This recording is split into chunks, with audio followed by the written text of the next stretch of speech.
Le LOSC et le Paris Saint-Germain restent au coude à coude en tête de la Ligue 1 après leur victoire. L'avant-match du choc Monaco-Lyon et le tour d'Europe des résultats avec Manchester City et l'Inter Milan toujours plus proches du titre. Le résumé de l'actualité est dans le journal de Made in Foot.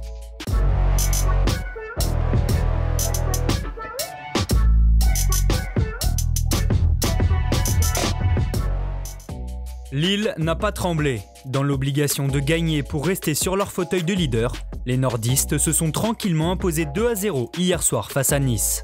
Auteurs d'un gros pressing dès l'entame, les hommes de Galtier se rendent le match facile en ouvrant le score avant le quart d'heure de jeu. Reynildo déborde et centre pour David qui remise pour Yılmaz. Le Turc envoie alors une frappe croisée du droit pour inscrire son 13e but de la saison.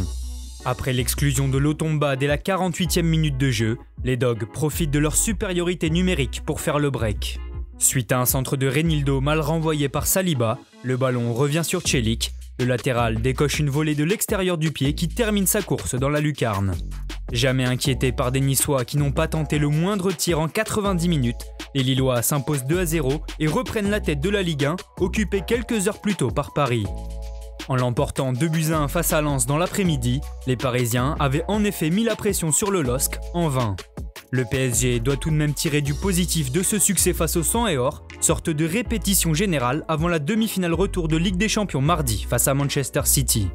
Motif de satisfaction notamment, la forme de Neymar, auteur du premier but de la rencontre après une erreur de relance de Medina. Le numéro 10 brésilien s'est ensuite mué en passeur sur un corner pour son compatriote Marquinhos qui a fait le break avant l'heure de jeu. Et même après la réduction du score de Ganago, les hommes de Pochettino ont su résister sans s'affoler. Enfin, en tribune pour ce match à cause d'une contracture au mollet, Kylian Mbappé devrait bien revenir et tenir son rang mardi soir.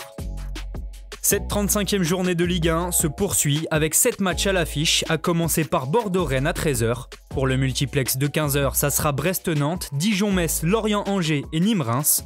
À 17h, Montpellier reçoit Saint-Etienne. Enfin en clôture, il y aura un choc décisif entre l'AS Monaco 3e et l'Olympique Lyonnais 4e. Battu 3-2 par le LOSC le week-end dernier, l'OL a dit adieu au titre mais pas encore à la Ligue des Champions. S'ils accusent pour l'instant 4 points de retard, les coéquipiers de Memphis pourraient revenir à 1 point des Monégasques par qu'ils avaient été éliminés de la Coupe de France il y a 10 jours. Après un match tendu, marqué par les nombreux mauvais coups, cartons et blessures, les retrouvailles promettent un match à intensité. Sur une série de 5 victoires en championnat, les Monégasques, qui prétendent toujours au titre, restent aussi sur 9 matchs sans encaisser le moindre but. En mode rouleau compresseur ces dernières semaines, le club de la Principauté sera toutefois amputé de plusieurs joueurs importants. Diatta, Golovin et Gelson Martins sont positifs au Covid-19, Diop et Jovetic sont quant à eux blessés. Face à ces absences, Niko Kovac devrait quand même adopter son 4-3-3 avec un Caio Henrique plus haut que d'habitude. Côté Rudy Garcia, ce sera du classique avec un 4-3-3. Coup d'envoi de la rencontre à 21h au stade Louis II. En Angleterre, le titre pourra difficilement échapper à Manchester City.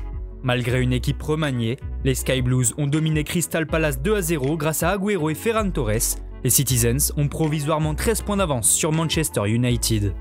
Avant sa demi-finale retour de Ligue des Champions face au Real Madrid mercredi, Chelsea a aussi fait le plein de confiance en prenant le dessus 2-0 sur Fulham grâce à un doublé de Kai Havertz. En Espagne, la course au titre est bien plus serrée, mais au terme de cette 34e journée, l'Atlético Madrid reste en tête.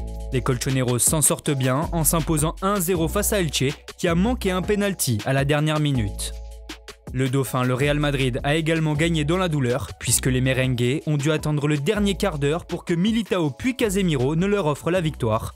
Les hommes de Zidane comptent toujours 2 points de retard sur leurs rivaux. Enfin, on termine ce journal par l'Italie, où l'Inter Milan a déjà 9 doigts sur 10 sur le Scudetto. Suite à leur succès 2-0 à Crotone, après des buts d'Eriksen et Hakimi, les Nerazzurri pourraient être sacrés champions aujourd'hui si l'Atalanta ne gagne pas face à Sassuolo. Merci à tous de nous avoir suivis, n'hésitez pas à vous abonner, liker et partager, on se retrouve très bientôt pour un nouveau journal.